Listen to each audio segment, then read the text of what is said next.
Por favor, escúchame con atención. Soy un viajero del tiempo del 2065. Algo terrible está a punto de venir. Gigantes del Ártico se descongelaron y comenzó el fin aterrador. Sé que muchos son escépticos al respecto a los viajes en el tiempo, pero debes saber que son posibles. Yo soy prueba de ello y vengo a advertirles. No, esto no se trata de un cuento o la divagación de un loco. Simplemente quiero que muchos de ustedes estén a salvo durante más tiempo del permitido, y si tengo que hacerlo mediante un video, lo haré. Comenzó en el año nuevo, una mañana de un 1 de enero del año 2065, jueves. Mira esta noticia, dijo Cliff Hines, señalando el periódico. Significa el fin del Homo sapiens, tal y como lo conocemos. El periódico decía: desde la Antártida surgió una pared de gelatina viscosa, gris, mitad humana, que absorbía y destruía toda vida que encontraba. El periódico en cuestión era el parte horario de la Asociación Internacional de Radiodifusión, recién entregado por tubo neumático en el laboratorio. Llevaba el sello de 1961, mes 13, día 7, orómetro 3, y los titulares de la portada confirmaban la noticia de la decisiva derrota de las fuerzas militares y navales estadounidenses a manos de la República de China. Una valiente lucha durante días contra probabilidades desesperadas, falla de los dinamos del ejército, aeronaves aisladas de la guía terrestre, acorazados 152 destrozados por los desintegradores chinos, y, finalmente, la gran ola de muerte negra que había aniquilado a 200.000 hombres. Kay Bevan, para usar los nombres anticuados que aún persistían, a pesar de la nomenclatura numérica oficial, hojeó la cuenta, tiró la hoja. «Nos lo merecíamos, Cliff», dijo. Cliff asintió. «¿Viste lo del nuevo desintegrador chino? Si el gobierno hubiera considerado seriamente nuestro Crumbler». Kay echó un vistazo a la enorme y vibrante peonza que llenaba el centro del laboratorio. Giraba tan rápido que parecía una simple sombra esférica, a través de la cual se veían los escasos muebles, la mesa, los aparatos colocados sobre ella y la ventana que daba a las calles altas de Nueva York. «Sí, sí», respondió con amargura, «y apuesto a que los chinos tienen una máquina inferior, construida con los planos que ese sirviente chino nos robó el año pasado». «Nos lo merecíamos, Cliff», repitió Kay. «Durante 10 años hemos acosado y esclavizado al hombre amarillo, y hemos sacrificado a 100.000 de sus hombres y mujeres a los gigantes de la Tierra. ¿Qué habríamos hecho si las condiciones hubieran sido al revés?» «Autoconservación», sugirió Cliff. «Exactamente, la ley del más apto. Creían que eran más aptos para sobrevivir. Te digo que tenían razón, Cliff, y eso es lo que nos ha vencido. Ahora, 100.000 de nuestros niños y niñas deben ser arrojados a las fauces de estos monstruos cada año». «Dios mío, supongamos que fuera Ruth». «O tú o yo», dijo Cliff. «Ojalá pudiéramos perfeccionar el Crumbler. ¿De qué serviría eso contra los gigantes de la Tierra? No tienen nada de orgánico, ni siquiera huesos. Puro protoplasma. Podríamos haberlo usado contra los chinos», dijo Cliff. Ahora, se encogió de hombros con desesperación. ¿Y si los exploradores se hubieran conformado con dejar en paz el vasto y desconocido continente antártico? Jamás habrían enseñado a los gigantes aprisionados a cruzar la gran barrera de hielo. Pero esa travesía había tenido lugar hacía 15 años, y la mente humana ya se había acostumbrado a la cruda realidad. ¿Quién hubiera imaginado que la supuesta meseta era simplemente un borde de montañas de hielo que rodeaba un valle 2 veces más grande que Europa, tan bajo el nivel del mar que los fuegos interiores de la Tierra lo calentaban hasta alcanzar el calor tropical? ¿O que este valle estaba poblado por lo que mejor podría describirse como protoplasma organizado? Un organismo enorme, semitransparente y gelatinoso, que alcanza una altura de unos 100 pies y está organizado toscamente en formas no muy diferentes a las de los hombres. La mitad de los miembros de la expedición Rawlins, que primero entró en este valle, cayeron víctimas de los monstruos. La mayoría del resto se volvió completamente loca, y las historias de los 2 que regresaron, cuerdos, a Buenos Aires fueron desacreditadas y ridiculizadas como las de locos. Pero de una segunda expedición, ninguno sobrevivió, y fue el solitario superviviente de la tercera quien confirmó la asombrosa historia. Los monstruos gigantes, impulsados por una vaga inteligencia humana, habían encontrado la salida del Valle Central, donde subsistían envolviendo a sus presas vegetales y animales pequeños con pseudópodos, es decir, proyecciones temporales de brazos de la masa gelatinosa de su sustancia. Habían flotado por los mares poco profundos entre la punta del continente antártico y el Cabo de Hornos, como globos de juguete flotan en el agua. Luego, se habían extendido hacia el norte, formando una muralla que se extendía desde el Atlántico hasta los Andes, y, a su paso, habían devorado toda la vida vegetal y animal a su paso. Tras ellos se extendía una gran zona desierta, completamente sin vida. ¿Cuántos había? Esa era la horrible realidad que había que afrontar. No se podían contar porque, tras alcanzar una altura de unos 30 metros, se reproducían por gemación. Y al cabo de unas semanas, estos brotes, a su vez, alcanzaron su pleno desarrollo. El gobierno argentino había enviado una fuerza de 20.000 hombres contra ellos, armados con cañones, ametralladoras, tanques, aviones, gas venenoso y el nuevo rayo de la muerte. Y en la noche, mientras acampaban, tras lo que creían una gloriosa victoria, fueron aplastados y devorados. A prueba de gas venenoso, los horribles monstruos eran invulnerables a disparos y proyectiles. Divididos y subdivididos, destrozados en tiras, destrozados por las bombas, cada uno de los fragmentos se convirtió simplemente en el núcleo de un nuevo organismo, capaz, en pocas horas, de asumir la forma de un hombre enano y de capturar y devorar a su presa. Pero la expedición argentina había hecho algo peor de lo que inicialmente soñó. Les había dado a los monstruos el gusto por la carne humana. Después de eso, la ola de devastación arrasó con la vida en todas las ciudades, hasta llegar a la selva amazónica. Y entonces se descubrió que, al alimentar a estos demonios con carne humana, podían aletargarlos y detener su avance, mientras continuaran las comidas periódicas. Al principio se los habían suministrado a criminales, luego a nativos, luego a chinos, obtenidos mediante incursiones bélicas periódicas.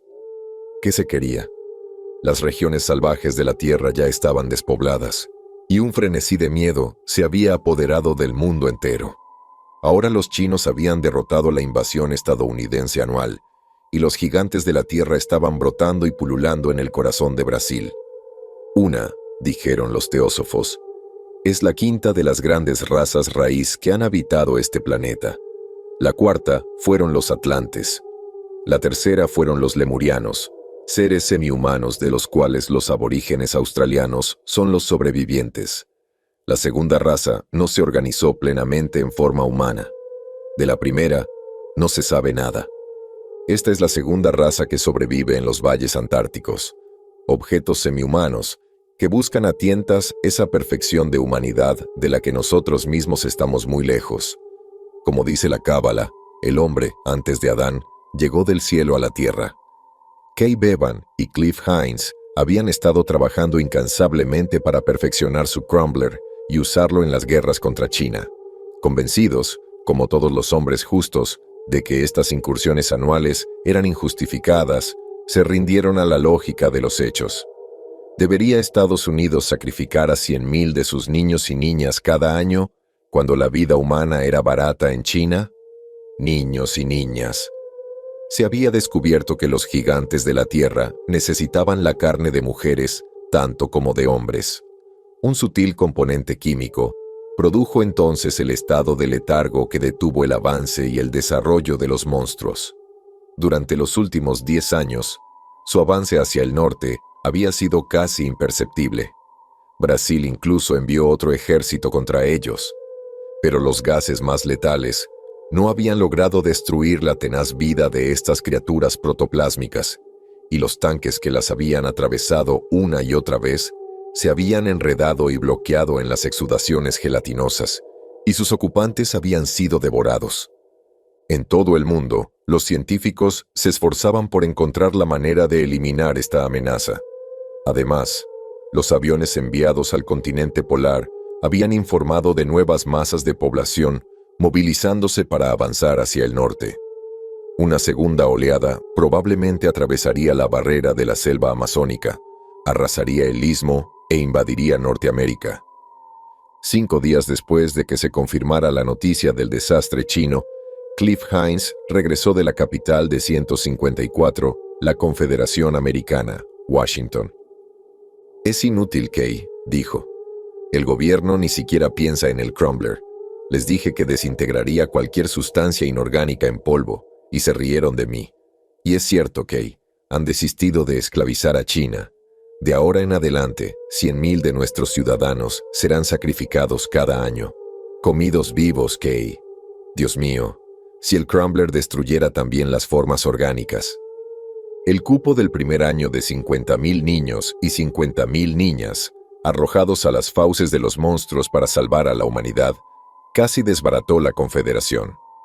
A pesar del máximo secretismo, a pesar de la pena de muerte por publicar noticias del sacrificio, a pesar de que quienes echaron la suerte fatal fueron arrebatados de sus hogares en plena noche, todo se supo. En las vastas pampas del extremo norte de la República Argentina, donde se unen Bolivia, Argentina, Paraguay y Brasil, se encontraba el lugar del sacrificio. Miles de hectáreas, blancas por los huesos de aquellos a quienes los monstruos habían engullido. Descerebrados, carentes de inteligencia, ciegos, porque ni siquiera el sentido se había diferenciado en ellos. Sin embargo, por un instinto infernal, los gigantes de la tierra habían comprendido que este era su lugar de festín. Por un pacto tácito, los guardias que anualmente traían a sus víctimas para ser devoradas no habían sido molestados, y el vasto muro de figuras semihumanas se había refugiado en los bosques circundantes, mientras que los chinos se mantenían en filas. La muerte, que habría sido una merced, les había sido negada. Era carne viva lo que ansiaban los gigantes de la tierra, y aquí, en el lugar conocido como el Gólgota, el horrible sacrificio se había repetido anualmente. Ese primer año, cuando las víctimas elegidas fueron transportadas al lugar fatal, toda América enloqueció. Padres enloquecidos atacaron las oficinas de la Federación en todas las ciudades. Se alzó el clamor de que se había seleccionado a los hispanoamericanos, con preferencia a los de ascendencia norteña. La guerra civil se avecinaba, y año tras año estas escenas debían repetirse. Niños y niñas, de 15 a 20 años, la flor y nata de la Federación, 100,000 de ellos, debían morir de una muerte atroz para salvar a la humanidad. Ahora, la elección de las víctimas del segundo año estaba a la vuelta de la esquina. En su laboratorio, ubicado en el corazón del desierto de Adirondacks, Cliff y Kay trabajaban frenéticamente. «Es la última oportunidad, Kay», dijo Cliff. «Si no he resuelto el secreto esta vez, significa otro año de retraso. El secreto de disolver formas orgánicas e inorgánicas. ¿Qué es este misterioso poder que permite a las formas orgánicas resistir el terrible bombardeo del rayo W? El rayo W era el rayo cósmico de Millikan, aprisionado y adaptado para el uso humano. Era 1.000.000 de veces más potente que el voltaje eléctrico más alto conocido. Bajo él, incluso el diamante, la sustancia más dura conocida, se disolvía en una nube de polvo. Sin embargo, el crecimiento de las plantas más frágiles permanecía inafectado. El laboratorio de las Adirondacks estaba abierto por un extremo. Allí, con un fondo de grandes árboles forestales, se había reunido una curiosa mezcla de sustancias. Sillas viejas, un par de aviones averiados, una gran dinamo en desuso, un montón de ropa desechada, varios utensilios de cocina sobre una mesa, una estufa de gas y un montón de chatarra metálica de todo tipo. El lugar parecía, de hecho, un montón de chatarra. La gran tapa estaba colocada en un hueco en una pesada barra de craolita, el nuevo metal que combinaba la máxima resistencia a la tracción con una infusibilidad total, incluso en el horno eléctrico. Con unos 2 metros de altura, no parecía más que lo que era: un giroscopio con cardanes, con una ranura larga y extremadamente estrecha que se extendía por todo el centro. Todo era abultamiento central, pero cerrado en el lado del operador por una tapa deslizante de la misma criolita. Dentro de esta peonza, cuyo movimiento generaba un campo de fuerza eléctrica entre los brazos de un imán interior, se generaban los rayos W según una fórmula secreta. La velocidad de giro, superior a cualquier otra conocida en la Tierra, multiplicaba su fuerza por 1000 millones, convirtiéndolos en longitudes de onda más cortas que las más cortas conocidas por la ciencia física. Como todos los grandes inventos, la peonza era de construcción sumamente sencilla. «Bueno», dijo Cliff, «será mejor que saques a Susie». Kay salió del laboratorio y se dirigió a la cabaña junto al lago que ocupaban los dos hombres. Desde su caja, frente a la estufa, una puercoespín hembra la miró perezosamente y gruñó. Kay crió al puercoespín, dentro de la caja, por supuesto. Susie era indolente por naturaleza, pero no se manipulan puercoespines, por muy lisas que sean sus púas. Kay la llevó hasta el montón de trastos y colocó la caja encima. Entró en el laboratorio. «Mejor te lo digo, Cliff. No habría traído a Susie si hubiera pensado que el experimento tenía las mínimas posibilidades de éxito», dijo. Cliff no dijo nada. Estaba inclinado sobre el volante, ajustando un micrómetro. «¿Listo, Kay?», preguntó. Asintió y retrocedió un paso. Tragó saliva con dificultad. Odiaba sacrificar a Susie por la ciencia. Casi esperaba que el experimento fracasara. Cliff presionó una palanca y, lentamente, la pesada peonza comenzó a girar sobre su eje. Cada vez más rápido, hasta que no fue más que una mancha borrosa. Más rápido aún, hasta que solo se vislumbraron sus contornos. Cliff presionó una palanca en el otro lado. Aparentemente no ocurrió nada, salvo una nube de aire en el extremo abierto del laboratorio. Cliff tocó una palanca de pie. La parte superior empezó a hacerse visible. Se podían ver sus rotaciones. Se movía más despacio y empezó a detenerse. La nube había desaparecido. Donde habían estado los aviones y demás trastos, no quedaba más que un montón de polvo grisáceo. Esto era lo que había formado la nube. No quedó nada más que aquel polvo impalpable contra el fondo de los árboles. Kay agarró el brazo de Cliff. «¡Cuidado!», gritó, señalando el montón. «Algo se mueve ahí». Algo pasó. Una puercoespín hembra muy enfadada salía corriendo. Un puercoespín sin púas, de piel blanca, que parecía nada más que una rata grande y sin pelo. Cliff se giró hacia Kay. «Hemos fracasado», dijo brevemente. «Ya es demasiado tarde para este año». «¿Pero las plumas?» «Material inorgánico, pero incluso los huesos permanecen intactos porque hay circulación en la médula, ¿sabes? Y los gigantes de la Tierra ni siquiera tienen huesos. Están a salvo. Este año». Se dejó caer debajo de un árbol y miró al cielo con absoluta desesperación. «Oye, Kay, tengo mi número». Ruth Meade sonrió mientras le entregaba a Kay el billete emitido por el gobierno que anunciaba el número de lotería asignado a cada ciudadano. 100,000 jóvenes de entre 15 y 20 años serían seleccionados para el sacrificio, y Ruth, con 19 años, había cumplido con los requisitos, pero este sería su último año. En pocas semanas, el gobierno anunciaría el número de condenados, según un segundo sorteo. Entonces, antes de que esto se hubiera hecho público, las víctimas ya habrían sido capturadas y llevadas apresuradamente a los depósitos de aeronaves 100 lugares, para ser transportadas al horrible Gólgota de las Pampas. La probabilidad de que alguien estuviera entre los predestinados era bastante baja. Estaba de moda burlarse de todo el asunto. Ruth sonrió mientras mostraba su boleto. 156. Kay lo miró fijamente. «Ruth, si algo te pasara, me volvería loca». «¿Por qué este repentino ardor, Kay?». Ahí tomó la pequeña mano de Ruth. «Ruth, no debes jugar más conmigo. Sabes que te quiero. Y ver esa cosa casi me vuelve loco. ¿Te importa, verdad?». Y como Ruth permanecía en silencio. «Ruth, ¿no es Cliff Himes? Sé que son viejos amigos. Preferiría que fuera Cliff antes que cualquier otro, si tuviera que ser alguien, pero... Dime, Ruth». «No es Cliff», dijo Ruth lentamente. «¿Es alguien más?». «Eres tú, querida». respondió Ruth. Siempre has sido tú. Podría haber sido Cliff si no hubieras llegado, pero ahora sabe que nunca podrá ser él. ¿Sabe que soy yo?, preguntó Kay, muy aliviada. Ruth inclinó la cabeza. Lo tomó con mucha amabilidad, dijo. Dijo justo lo mismo que tú de él. Ay, Kay, ojalá tu experimento hubiera tenido éxito y el mundo pudiera librarse de esta pesadilla. ¿Qué pasó? ¿Por qué Cliff y tú no pudieron hacer que destruyera la vida? No lo sé, querida, respondió Kay. El hierro y el acero se derriten al mínimo impacto de los rayos. Son tan potentes que incluso hubo una fuga a través del contenedor de goma y Electron. Incluso el casquillo de Craolita estaba parcialmente fundido, y eso se supone que es imposible. Y había un agujero en el suelo de 2 metros de profundidad donde se había disuelto el agua mineral de la Tierra.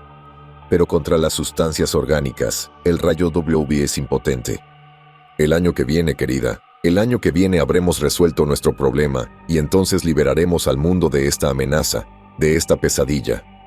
Ruth, mejor no hablemos de eso ahora. Te quiero. Se besaron. Los gigantes de la tierra se desvanecieron de su conciencia incluso mientras Ruth sostenía ese siniestro boleto en su mano. Ai no le dijo nada a Cliff al respecto, pero Cliff lo sabía. Quizás había puesto a prueba su destino con Ruth y había descubierto la verdad por ella. Ruth no mencionó el asunto cuando vio a Kay. Pero entre los dos hombres, amigos desde hacía años, una frialdad se estaba gestando inexorablemente. Habían ido a trabajar en la nueva máquina. Tenían esperanza. Mientras trabajaban, olvidaron su rivalidad. Verás, Kay, dijo Cliff. No debemos olvidar que los rayos Millikan han estado bombardeando la Tierra desde que se convirtió en planeta, desde las profundidades del espacio. Su naturaleza es no dañar la vida orgánica. De lo contrario, toda la vida en la Tierra habría sido destruida hace mucho tiempo. Ahora bien, nuestro proceso es solo una adaptación de estos rayos cósmicos. No hemos cambiado su naturaleza. No, asintió Kay. Lo que queremos es un rayo de la muerte lo suficientemente potente como para aniquilar a estos monstruos, sin simplemente desintegrarlos y crear nuevos fragmentos que los transformen en un ser completo. ¿Por qué crees que son tan tenaces, Cliff? Representan al hombre primigenio, la vida misma, esforzándose por organizarse, y nada es más tenaz que el principio de la vida, respondió Cliff. Mientras tanto, transcurrían las semanas fatales. Pocos días después de la distribución de las entradas, se difundió y publicó un comunicado del gobierno, ordenando que, en vista de las disensiones previas, no se permitirían sustitutos para los condenados. Ricos o pobres, cada una de las víctimas elegidas por sorteo debía cumplir su destino. Y los monstruos se volvían más activos. Sus actividades se habían extendido. Las lenguas habían estado subiendo por los ríos que desembocaban en el Amazonas. De repente, una densa masa de demonios apareció en la costa norte, cerca de Georgetown. Habían sobrepasado el Amazonas. Estaban invadiendo la Guayana Británica, devorando 157, todo en su camino. Georgetown estaba abandonado. Los monstruos tenían el control total. Serán separados de la manada principal, anunciaban los informes optimistas. Primero nos ocuparemos de la manada principal. Este año habrá que hacer el sacrificio, pero será el último. Los científicos por fin han descubierto una toxina infalible que destruirá por completo esta amenaza en pocos meses. Nadie creyó esa historia, pues todo se había intentado y fracasado. En su laboratorio, Cliff y Kay trabajaban frenéticamente, y ahora la frialdad que se había desarrollado entre ellos también estaba afectando su colaboración. Cliff le ocultaba algo a Kay. Ai lo sabía. Cliff había descubierto algo que no compartía con su compañero. A menudo, al entrar Kay al laboratorio, encontraba a Cliff intentando disimular alguna operación en la que estaba inmerso. Kay no decía nada, pero una ira inquietante comenzaba a invadir su corazón. Así que Cliff intentaba atribuirse todo el mérito del resultado de sus años de trabajo juntos. Y siempre, en el fondo de su mente, tenía la visión del pequeño billete del gobierno en la mano de Ruth, con los números en letras negras y brillantes. se le habían grabado a fuego. Jamás podría olvidarlos. A menudo, por la noche, después de un duro día de trabajo, despertaba repentinamente de una horrible pesadilla en la que veía a Ruth siendo secuestrada por agentes del gobierno para ser arrojada como sacrificio a los monstruos. Y Cliff ocultaba algo. Eso hacía la situación insoportable. La frialdad entre los dos hombres se transformaba rápidamente en abierta animosidad.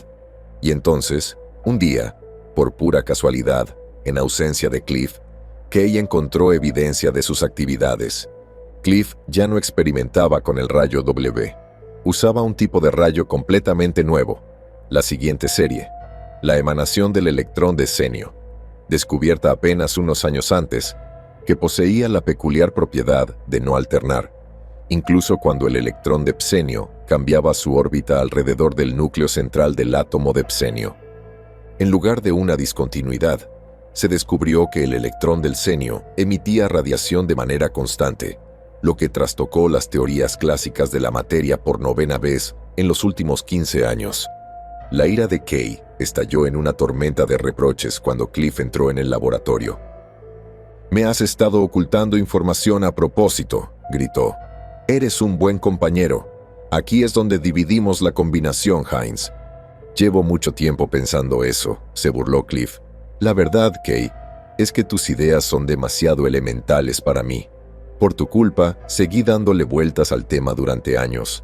Cuanto antes nos separemos, mejor». «No hay mejor momento que ahora», dijo Kay. «Quédate con tu laboratorio. De todas formas, invertiste la mayor parte del dinero. Construiré otro, donde pueda trabajar sin que me moleste un compañero que siempre está pendiente de sí mismo. Mucha suerte en tus investigaciones, y espero que te lleves todo el crédito cuando encuentres la manera de aniquilar a los gigantes de la Tierra». Y salió furioso del laboratorio, saltó a su avión y voló hacia el sur, hacia su apartamento en Nueva York. Ruinas en las calles de cada pueblo a lo largo del camino. En pueblos y aldeas, hormigueando como hormigas, y corriendo por las carreteras. Kay, que pilotaba uno de esos aviones lentos y antiguos, con una velocidad promedio de poco más de 160 kilómetros por hora, volaba metódicamente sobre sus cabezas, demasiado absorto en su ira contra Cliff como para prestarle mucha atención al principio. Pero poco a poco se dio cuenta de que algo andaba mal. Voló más bajo y ahora estaba pasando. Se cernía sobre una ciudad importante y podía oír los gritos de ira que llegaban hasta él. Todo el pueblo estaba en efervescencia, reunido en la plaza. De repente, Kay comprendió la razón. Vio el aeropuerto contiguo y se desplomó como una plomada, flotando hasta que sus ruedas tocaron el suelo. Sin esperar a rodar hacia uno de los hangares públicos, saltó y corrió por el terreno desierto hasta la plaza. Gemidos, gritos y chillidos de burla llenaban el aire. Toda la multitud se había vuelto loca, y era tal como Kay había imaginado. Sobre un fondo blanco en lo alto del edificio del baile, se mostraban los números de los chicos y chicas locales que habían sido seleccionados para los sacrificios. 8 muchachos y 15 muchachas, ya en camino hacia las tierras baldías de Sudamérica, para encontrarse con una muerte espantosa. «¡Se llevaron a mi Sally!», gritó una mujer marchita, con lágrimas en las mejillas. «La secuestraron en la esquina al anochecer. No sabía por qué no había vuelto a casa anoche. Dios mío, mi Sally, mi niña, se fue, se fue». «Pueblo, tengan paciencia», bramó el locutor del gobierno. «El presidente los acompaña en su aflicción, pero para el año que viene se habrá ideado un medio para destruir a estos monstruos. El sacrificio de sus hijos quedará grabado en el Salón de la Fama. Son verdaderos soldados que...» «Al diablo con el gobierno», rugió un hombre. «Detengan esa maldita máquina de hablar. Rompedla, compañeros. Entonces colgaremos al presidente Bogart desde lo alto del Capitolio». Se oyeron gritos como respuesta y la multitud avanzó hacia el edificio. «¡Atrás!», gritó el anunciador. «Poner un pie en el escalón es la muerte. Estamos electrificados. Última advertencia». Las primeras filas de la turba retrocedieron al sentir una descarga eléctrica, con un voltaje apenas inferior al necesario para quitarles la vida, que recorrió sus cuerpos. Se oyeron gritos de agonía. Filas de figuras retorciéndose cubrían el suelo. Ai corrió hacia el cajero automático en la ventanilla, junto a los escalones metálicos, evitando tocarlos. A menos de 2 metros, la temperatura de su cuerpo activó el control termostático. La ventanilla se deslizó hacia arriba y apareció el maniquí. Giró el dial hacia Albany. «Quiero la división de Nueva York, subestación F, registro leal», gritó. «Dame los números Z de la lotería, por favor». «No se entregarán números hasta el orómetro 13», bramó el muñeco. «Pero te digo que debo saberlo inmediatamente», suplicó Kay frenéticamente. «Aléjate, por favor. Tengo que saberlo, te lo digo. Ahora estamos electrificados. Última advertencia. Escúchame, me llamo Kay Bevan. Yo...» Un fuerte golpe en el pecho arrojó a Kay 3 metros hacia atrás, al suelo. Se levantó. Entró en la zona eléctrica. Sintió que un gigante le retorcía los brazos. Se tambaleó hacia atrás y se sentó jadeando. La ventana bajó sin hacer ruido. El maniquí volvió a su sitio. Kay se puso de pie de nuevo, ahogándose en una rabia impotente. A su alrededor, hombres y mujeres se arremolinaban en una multitud frenética. Se abrió paso entre ellos y regresó al lugar donde estaba estacionado su avión. Un minuto después, conducía alocadamente hacia el aeropuerto del distrito de Nueva York, a 3 manzanas del apartamento de Ruth. Se dejó caer en un rellano vacío, se detuvo a toda prisa y se abalanzó sobre el ascensor.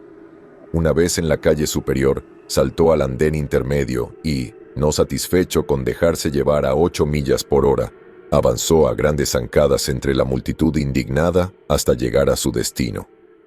159. Tras rodear a la multitud que se movía a derecha e izquierda, logró llegar a la salida y medio minuto después se encontraba en el nivel superior del edificio de apartamentos. Empujó al conserje y corrió por el pasillo hacia el apartamento de Ruth. Ella estaría allí si todo iba bien. Trabajaba para la Asociación de Radiodifusión, corrigiendo las pruebas que llegaban de la sede del distrito por un tubo neumático. Se detuvo frente a la puerta. El pequeño dial de luz blanca le indicó que el apartamento estaba desocupado.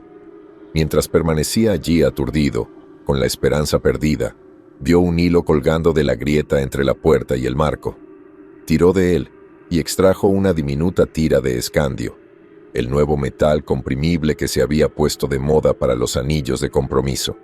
De plástico, prácticamente invisible, podía comprimirse hasta el grosor de una hoja de papel.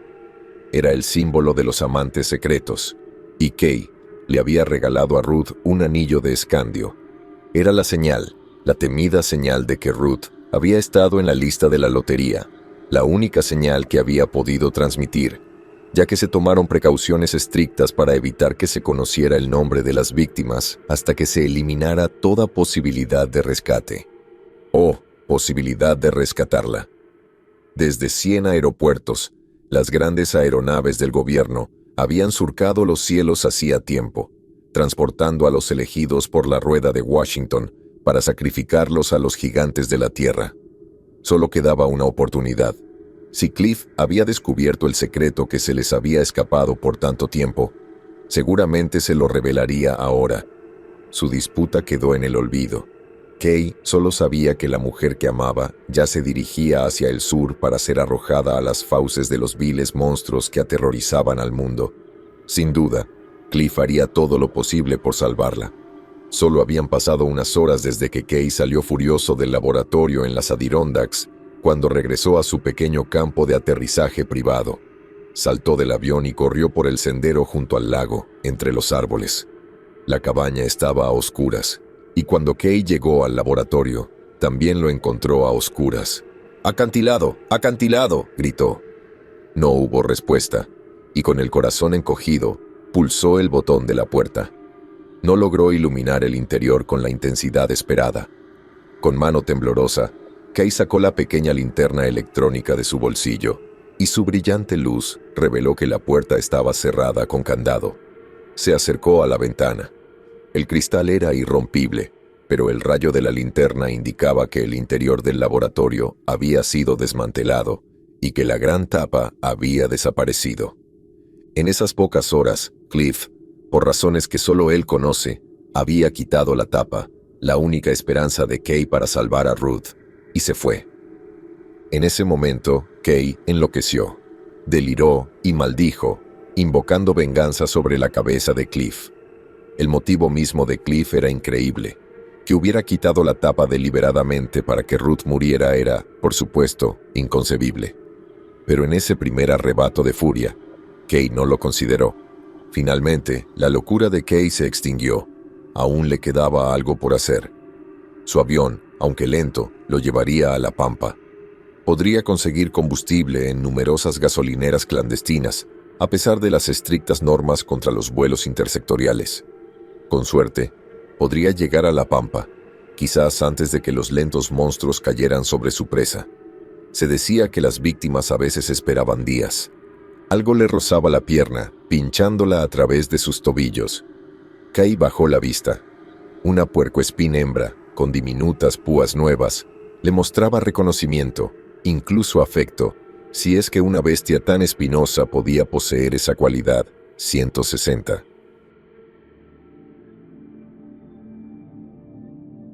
De alguna manera, la presencia de la bestia devolvió la mente de Kay a la normalidad. «Bueno, nos ha dejado a los dos en la estacada, Susie», dijo. «Mucha suerte, bestia, y que encuentres un escondite seguro hasta que te crezcan las púas. Los remeros se aprovechan de un clavo ardiendo». Kay sacó su reloj, y la esfera iluminada mostró que ya eran 2 quintetos, y el orómetro 13. Volvió corriendo a la cabina. La puerta estaba abierta, y su linterna le mostró que, aunque Cliff evidentemente se había marchado y se había llevado sus cosas, el interior estaba prácticamente igual. Cuando Kay cogió el telefotófono, la esfera oblonga brilló. El instrumento funcionaba correctamente. Giró la manivela y rápidamente una sucesión de escenas desfiló por la esfera. En esa pequeña placa de vidrio, Kay estaba realizando el viaje espacial a Albany. Cada pequeño movimiento de la manivela representaba una distancia recorrida. Apareció el edificio de la División de Nueva York, y su aparición significaba que Kay estaba conectado telefónicamente, pero no había conexión automática de voz, un gasto que Kay y Cliff habían decidido que sería injustificado. Tuvo que recurrir al teléfono tradicional, como el que aún se usaba ampliamente en las zonas rurales. Tomó el auricular. «Subestación F, registro leal, por favor», llamó. «Hablando», dijo en ese momento la voz de una niña. «Quiero los números Z, todos desde Z5 hasta ZA», dijo Kay. Y así, en la oscura cabaña, escuchó la sentencia anunciada, a kilómetros de distancia, por una operadora más o menos indiferente. Cuando leyó el número fatal, le dio las gracias y colgó. Soltó la manivela, que volvió a su posición, apagando la luz del dial. O permaneció allí inmóvil un instante o dos, como aturdido, aunque en realidad estaba reuniendo toda su determinación para la tarea que se le presentaba. Simplemente encontrar a Ruth entre las 100,000 víctimas y morir con ella. Una tarea formidable en sí misma, y sin embargo, Kay no dudaba de que lo lograría, de que la tendría en sus brazos cuando la marea del infierno los inundara.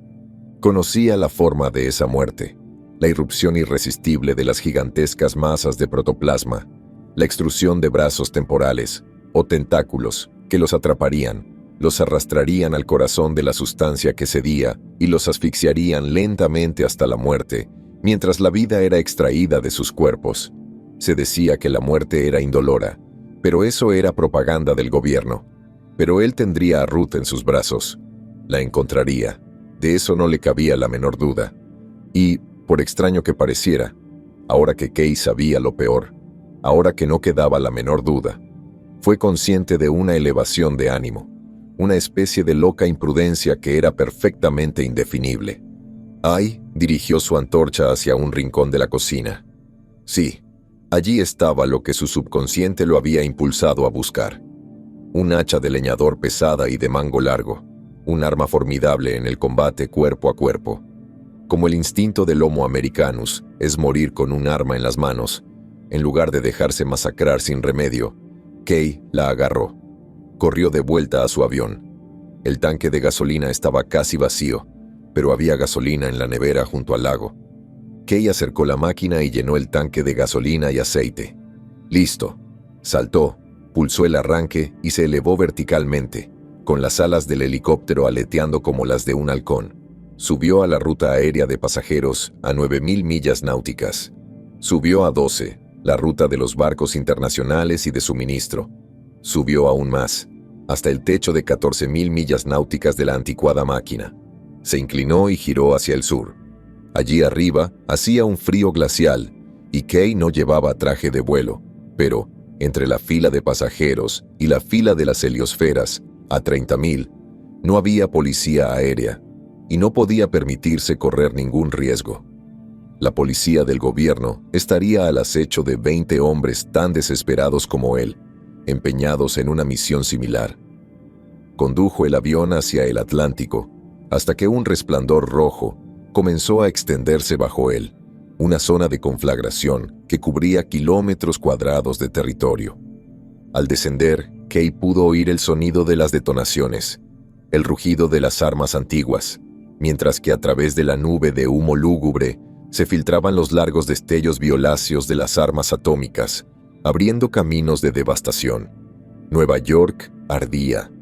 La población frenética se rebeló, se apoderó de las armas almacenadas en los arsenales y atacó la gran fortaleza del Bronx que se erguía como un poderoso centinela para proteger el puerto. Un enjambre de aeronaves apareció a la vista, girando en una lucha feroz. Kay aceleró. No era su batalla. Ahora Nueva York yacía a sus espaldas y volaba hacia el sur sobre el Atlántico. Voló toda la noche.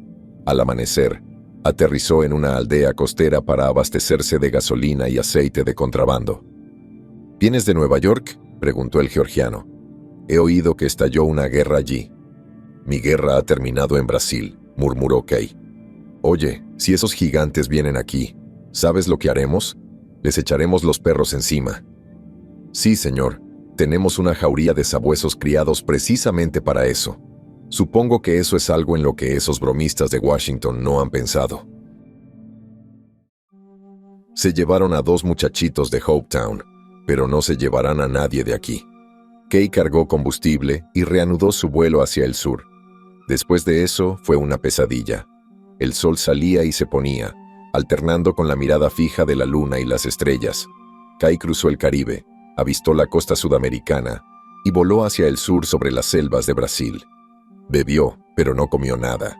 Se había convertido en un mecanismo, preparado para un propósito especial: la autoinmolación. Fue en una amplia sabana, entre la jungla, donde avistó por primera vez a los monstruos. Al principio pensó que era la niebla del amanecer. Luego empezó a distinguir cierto parecido horrible con formas humanas, y descendió en picado, dando vueltas y vueltas alrededor de la abertura en la jungla, hasta que pudo ver con claridad. Había quizás una veintena de ellos, una vanguardia que había avanzado desde una de las divisiones principales. ¿Hombres? Antropoides, mejor dicho, pues su sexo era indistinguible. Formas humanas que medían desde unos pocos pies hasta 100, compuestas aparentemente de una gelatina grisácea, impulsándose torpemente sobre 2 pies, pero flotando en lugar de caminar. Translúcidas, semitransparentes. Lo más horrible de todo era que estas criaturas sombrías y esferoides exhibían aquí y allá brotes de diversos tamaños, que adquirían la semejanza de formas nuevas, y entre ellos estaban las crías, los brotes que se habían desprendido de los tallos progenitores, humanos completamente formados de quizás 1,5 metros o 1,80 metros, saltando con una horrible alegría entre sus progenitores. Mientras Kay se elevaba a unos 300 pies de altura, un tapir joven surgió de la selva de un salto y corrió, aparentemente inconsciente de su presencia, directo hacia los monstruos. De repente, se detuvo, y Kay vio que ya estaba rodeado por espirales de protoplasma, semejantes a brazos, que habían brotado de los cuerpos de los demonios. Rápidamente, a pesar de sus luchas y balidos, el tapir fue atraído hacia la sustancia de los monstruos, que parecían fusionarse y formar una pared sólida de protoplasma en todos los aspectos, como la aglutinación de bacterias bajo ciertas condiciones. 162. Entonces, la bestia desapareció en la pared, cuyos agitados movimientos eran los únicos que daban prueba de su existencia. Durante unos 10 minutos más, Kay permaneció flotando sobre el claro. Entonces los cuerpos se separaron, recuperando sus formas originales, y los huesos blancos del tapir yacían amontonados al descubierto. Kay enloqueció. Deliberadamente bajó su avión y, hacha en mano, avanzó hacia los lentos monstruos. Gritando como un loco, saltó en medio de ellos. La pelea que siguió fue como una pesadilla. Cortó los lentos tentáculos que intentaban envolverlo. Cortó a los demonios en largas cintas de gelatina retorcida. Cortó hasta que la sustancia embotó el hacha. La limpió y saltó de nuevo en medio de ellos, cortando hasta que ya no pudo levantar el brazo. Entonces retrocedió y contempló la escena ante él. Fue tan terrible que le arrebató los últimos vestigios de cordura. Por cada trozo que había cortado de los monstruos, cada cinta protoplásmica se reorganizaba ante sus ojos en la apariencia de una nueva criatura. Donde antes había 20, ahora había 500. Kay corrió de vuelta a su avión, saltó y se elevó hacia el sur. Su rostro era una grotesca máscara de locura, y sus gritos resonaban en el éter. Las víctimas ya no estaban encadenadas a estacas. La Federación, que siempre actuaba con total discreción, había ido un paso más allá. Había contratado ingenieros eléctricos, los había alojado en lugares secretos y los había transportado al Gólgota. Y allí se había establecido un vasto campo electrificado, un espacio abierto cuyos límites estaban delimitados por pilares de acero electrónico. Entre estos pilares corrían líneas de fuerza eléctrica. Intentar atravesarlas significaba, no la muerte, pues los demonios despreciaban a los niños y niñas muertos, sino una descarga violenta que los lanzaba hacia atrás. En esta gran llanura, las 100.000 víctimas se apiñaban al descubierto. Carecían de alimento, pues de nada serviría mitigar sus últimas agonías. Tampoco tenían refugio, pues la vista de los edificios podría retrasar la fase final. Pero muy por encima de los condenados ondeaba la bandera de la Federación, en un alto mástil, un toque de sentimentalismo irónico que había cautivado a alguna mente en Washington. Las víctimas yacían en un terreno de más de 1 milla cuadrada, rodeado de selva. La mayoría rodeaba este terreno. Es decir, al intentar escapar, fueron arrojados hacia atrás por la descarga eléctrica y, sin fuerzas ni voluntad, se desplomaron en el lugar donde fueron arrojados y yacían en apática resignación. Se habían escuchado gritos y súplicas de clemencia, y escenas lastimeras cuando las aeronaves del gobierno los depositaron allí y se marcharon. Pero ahora un silencio intenso se cernía sobre los condenados. Resignados a su destino, permanecían sentados o tumbados en pequeños grupos silenciosos, con la mirada fija en la lúgubre selva. Y por todas partes, en esta jungla, se formaba una niebla espectral al amanecer. A 1000 millas a la redonda, los demonios se congregaban para atrapar a sus presas, aglutinándose, para que la comida de uno se convirtiera en la comida de todos. Jirones de niebla protoplásmica se filtraban entre los árboles, cambiando de forma a cada instante, pero siempre avanzando, ahora presentando la apariencia de un regimiento alineado de hombres enormes y sombríos, ahora nada más que una pared de vapor semisólido. Y aún así, con los ojos entrecerrados, las víctimas observaban. De repente, todos fueron presa del mismo espasmo de terror demencial. Una vez más, se lanzaron contra las líneas electrificadas y de nuevo fueron lanzados hacia atrás, masas de niños y niñas chocando entre sí y gritando. 163. Un solo gemido que, de haberse oído en Washington, habría enloquecido a todos. Una y otra vez, hasta que retrocedieron, jadeantes e indefensos. Y, sólidamente, el muro de demonios se alzaba por todos lados. Ruth Dean, una de las pocas personas que controlaba la situación, yacía a cierta distancia del campo electrificado. Desde el momento en que los representantes del gobierno la sorprendieron en su apartamento, supo que no había escapatoria. Le había quitado el anillo del dedo, roto el plástico metálico y lo había atado a un hilo arrancado de su vestido. Ella había logrado insertarlo en la puerta con la esperanza de que Kay lo encontrara. serviría como un último mensaje de amor para él. Cada traslado de una víctima seleccionada equivalía a un secuestro. En plena noche, habían abierto su apartamento. Le habían ordenado vestirse. No se pudo escribir nada. No se hicieron arreglos. Ya la daban por muerta. La sacaron a toda prisa por la entrada superior del monorraíl, que la transportó en un vagón especial a la estación de aterrizaje. Unos minutos después, se dirigía a unirse al campamento de otras víctimas, a 100 millas de distancia. En 2 horas, se dirigía hacia el sur. Conmocionadas por la tragedia, ninguna de las víctimas protestó mucho. La policía del dirigible les había dado agua, ni comida para los niños y niñas que ya habían muerto. Habían pasado días y noches, y ahora ella estaba allí, desmayada por el agotamiento, preguntándose por la desesperación de los demás. ¿Qué diferencia habría en media hora? Además, ese panfleto del gobierno insistía en que esta muerte fue indolora. Pero un inmenso anhelo por volver a ver a Kay la invadió. Hubo un tiempo en que creyó amar a Cliff. Entonces Kay llegó a su vida, y supo que esa otra aventura era una locura. Nunca le contó a Kay la amarga escena entre Cliff y ella, cómo él había despotricado contra Kay y jurado conquistarla al final. Cliff se había calmado y se había disculpado, y Ruth no lo había vuelto a ver. Deseaba que no se lo hubiera tomado así, pero sobre todo quería ver a Kay, solo para despedirse. Y ella trató de enviarle todo su corazón en un mensaje tácito de amor que de alguna manera, seguramente, llegaría a él. El muro de demonios se acercaba sigilosamente por todos lados, lenta y letárgicamente. Los monstruos se tomaron su tiempo, pues sabían que eran invencibles. Los sollozos y los gritos se habían extinguido. Reunidas en una masa casi tan rígida como la de los gigantes de la tierra, las víctimas aguardaban, paralizadas como un conejo que espera la llegada de la serpiente. Un zumbido en lo alto, un avión cayendo del cielo. ¿Rescate? Number. Solo un piloto solitario, armado con un hacha de leñador.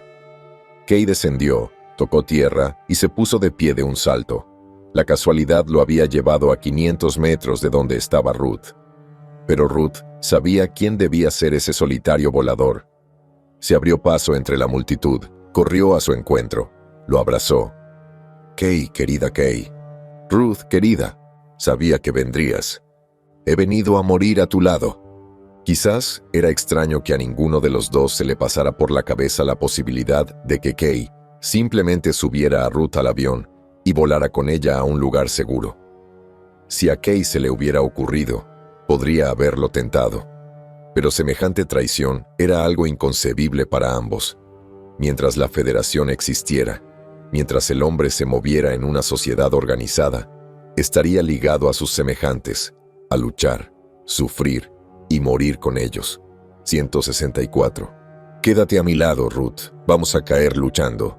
Retrocedieron hacia la multitud, que, momentáneamente esperanzada por la aparición de Kay, había caído en la anterior apatía de la desesperación, y ahora los monstruos comenzaban a entrar en la zona electrificada en un punto. Al pasar la línea de postes, la corriente de alta tensión les iluminó el cuerpo, pero no tuvo ningún efecto apreciable sobre ellos. Siguieron adelante, inevitablemente. Una veintena de formas semi-humanas, aglutinadas en una masa, pero individualmente discernibles, se abalanzaron lentamente sobre la multitud de víctimas que retrocedían a medida que avanzaban. Por otro lado, aunque casi rodeaban el campo de la muerte, los monstruos no realizaban maniobras para atrapar a sus presas. Sus mentes perezosas eran incapaces de concebir algo parecido. De no ser por la zona electrificada, la gran mayoría de las víctimas podrían haber escapado. Los monstruos simplemente avanzaban hacia su presa. No interpretaron su captura como una estrategia en absoluto. Un nuevo frenesí de horror se apoderó de la multitud. Huyeron, forcejeando hasta que los primeros en huir llegaron al otro lado del Gólgota, donde fueron repelidos por la zona electrificada. Cayeron en montones desmoronados. Gritos espantosos resonaron en el aire. Otra línea de monstruos avanzaba lentamente, convergiendo hacia la primera. Al encontrarse, las dos líneas se fusionaron formando un muro de protoplasma de 300 metros de largo por 100 de alto. Un muro del que asomaban rostros fantasmales, como los de un friso. Kay se quedó solo, abrazando a Ruth. Seguir a la turba que huía solo prolongaría la agonía. Levantó el hacha. Miró a la chica a los ojos. Ella comprendió y asintió. Un último abrazo, un beso, y Kay la colocó detrás de él. Saltó hacia adelante, gritando, y se hundió en el corazón mismo de la pared. Y Ruth, observando con ojos dilatados por el horror, lo vio ceder con un sonido de succión, y vio a Kay desaparecer en su interior. Vio la horrible masa plegarse sobre él, y 100 tentáculos extruidos ondeaban en el aire mientras luchaban ciegamente por atraparlo. Y entonces Kay se abrió paso y cortaba frenéticamente con grandes golpes de hacha que arrancaban grandes hebras del tejido amorfo de la pared de protoplasma.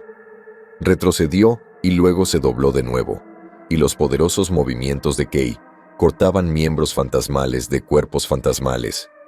Cortaban tentáculos que se curvaban y enroscaban, formando caricaturas de manos y dedos, y luego, uniéndose con otros tentáculos cercenados, comenzaron a moldearse en la semejanza de monstruos enanos.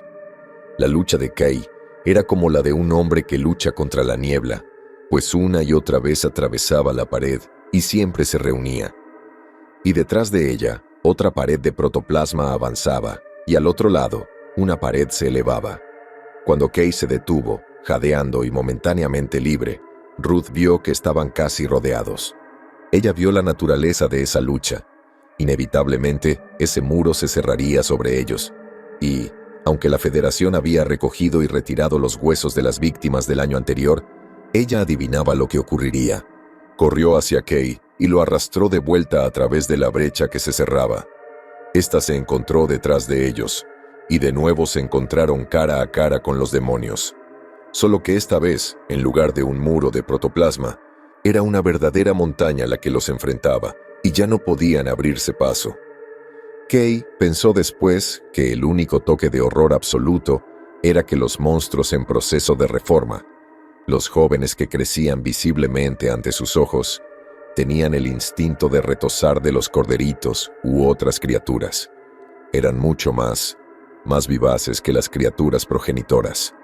Esta vez, quizás un tercio del espacio dentro de las líneas electrificadas había sido ocupado por los demonios. El muro avanzaba lenta y perezosamente, y una nueva infiltración se filtraba por el otro lado. A medida que las víctimas se apiñaban cada vez más en su huida, la mitad de ellas parecían enloquecer.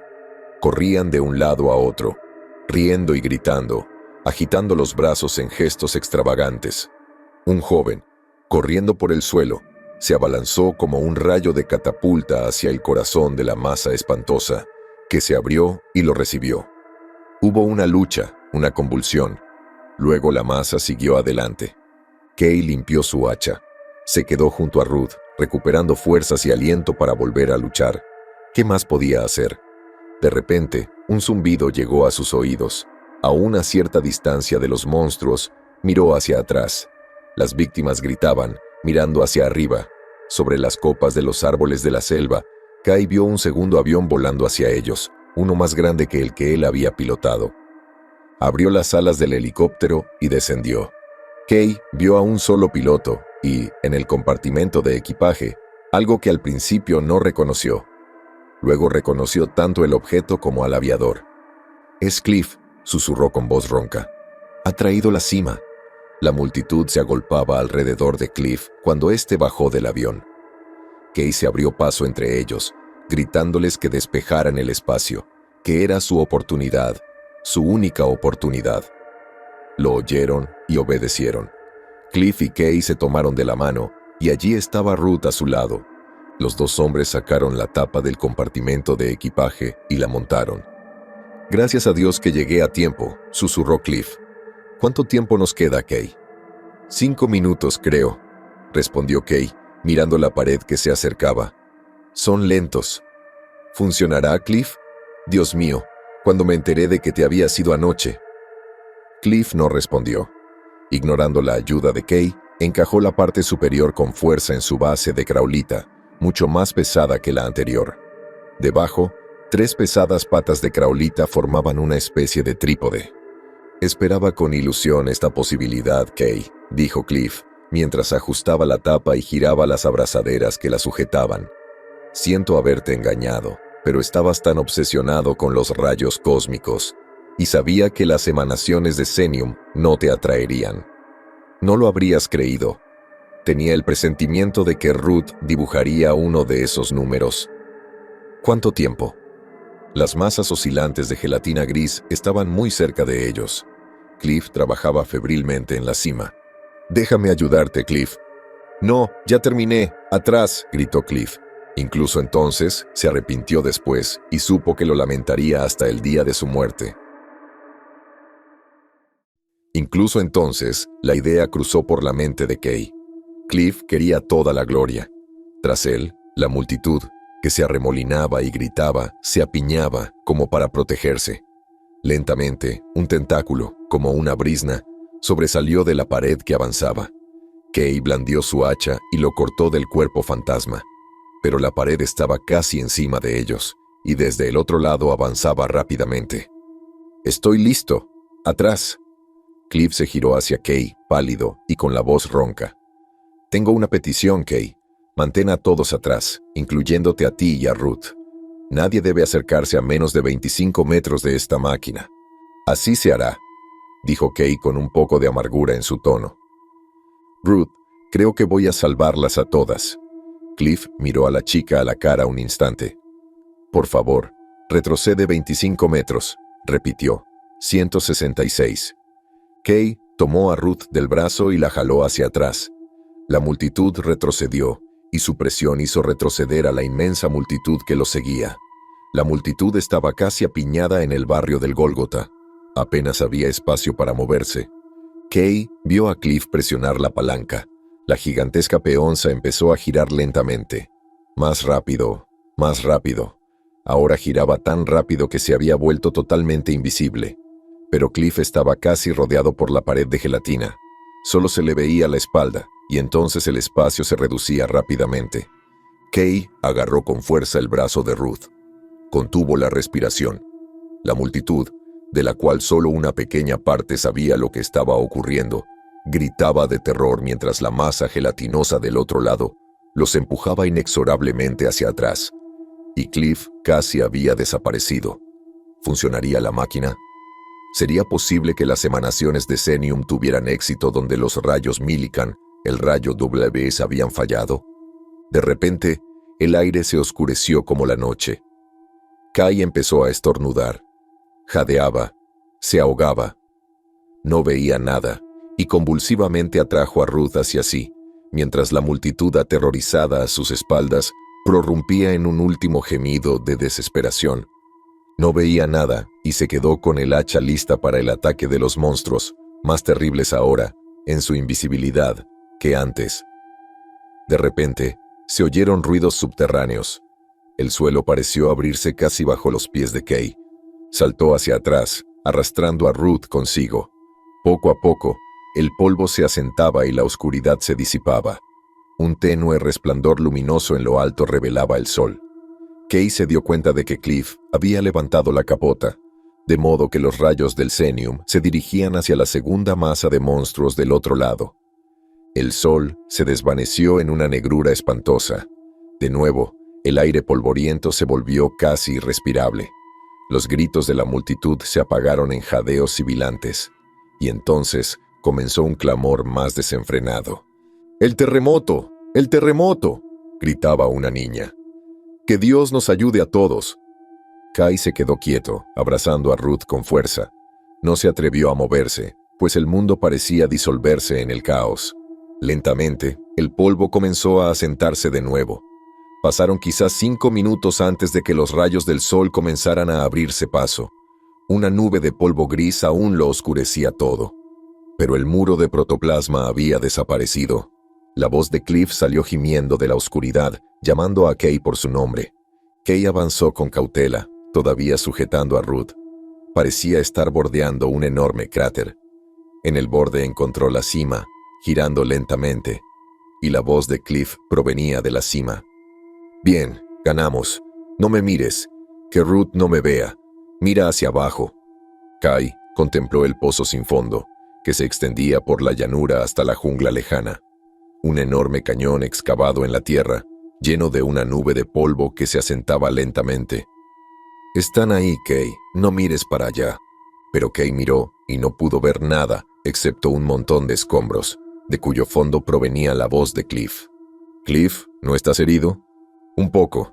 Debes escuchar mientras te explico cómo eliminar a los monstruos. Es la emanación de Zenium. Tiene el mismo efecto cuando se le aplica a nuestro método. Desintegra todo lo inorgánico, no lo orgánico. Pensé que si no podía conseguirlos, los enterraría. Están bajo los escombros, Kay, a 1 milla de profundidad, enterrados bajo el polvo impalpable que representaba las sales y minerales inorgánicos de la Tierra. Nunca saldrán de ahí. El protoplasma necesita oxígeno. Ya no nos molestarán. Debes tomar la cima, Kay. Usa nuestro viejo método. Encontrarás su aplicación en la escritura de emanación de Zenium, 16710, en un libro bajo la capucha. Acaba con los demás. Si vienen más, sabrás cómo lidiar con ellos. Cliff, ¿no estás gravemente herido?, preguntó Kay de nuevo. Te digo que no mires, mantén alejada a Ruth. Pero el polvo se estaba asentando rápidamente, y de repente, Ruth lanzó un grito de miedo. Y un grito ahogado escapó de la garganta de Kay, mientras miraba lo que había sido Cliff Hines. El hombre parecía haberse disuelto en el mismo tipo de protoplasma que los gigantes de la Tierra. Yacía, un pequeño montón, increíblemente pequeño, increíblemente distorsionado. Carne sin huesos, trozos de carne sin forma donde deberían haber estado brazos, piernas y la estructura corporal. La voz de Cliff llegó débilmente. ¿Recuerdas la fuga a través del contenedor de goma y Analectron, Kay? Los rayos W incluso fundieron el zócalo de Kraulita. Los rayos Psenio son más fuertes. Destruyen incluso el hueso. Son fatales para quien opera la máquina, a menos que siga las instrucciones. Te las escribí, pero no tuve tiempo de aplicarlas. Su voz se quebró. Luego, buena suerte a ti y a Ruth, Kay, susurró, ausente e inaudible. No dejes que ella me mire. Kay se llevó a Ruth con cuidado. ¿Oíste eso?, susurró entre sollozos. Murió para salvarnos, Kay. Fue como un regreso de la tumba para los asombrados niños y niñas que desde que los monstruos destruyeron las líneas eléctricas, salieron de la llanura del Gólgota hacia la vida y la libertad. Muchos de ellos se habían vuelto locos, unos pocos habían muerto de miedo, pero el resto volvería a la normalidad y el mundo estaría salvado. El hambre era su mayor problema, pues, a pesar de la apresurada huida de Kay al puesto ocupado más cercano, era difícil convencer a los funcionarios de la Federación de que los demonios habían desaparecido, enterrados bajo 1,5 kilómetros de tierra desmoronada. Y Kay tenía que regresar para acabar con otras bandas más pequeñas que se habían extendido por los bosques. Pasaron 6 meses antes de que el último de los monstruos fuera aniquilado, y luego a Kay, ahora uno de los funcionarios de más alto rango al servicio de la Federación, se le concedió un permiso lunariano en espera de tomar el mando de una expedición antártica con el propósito de destruir a los monstruos restantes en su guarida. Aprovechó esta oportunidad para casarse con Ruth en la iglesia de su pueblo natal, que estaba de fiesta para la ocasión. ¿Pensando en Cliff?, le preguntó Kay a su novia mientras se acomodaba en el avión, preparándose para su luna de miel en las Adirondacks. Creo que se alegraría si lo supiera. Salvó el mundo, querida. Dio lo mejor de sí, y eso era todo lo que quería.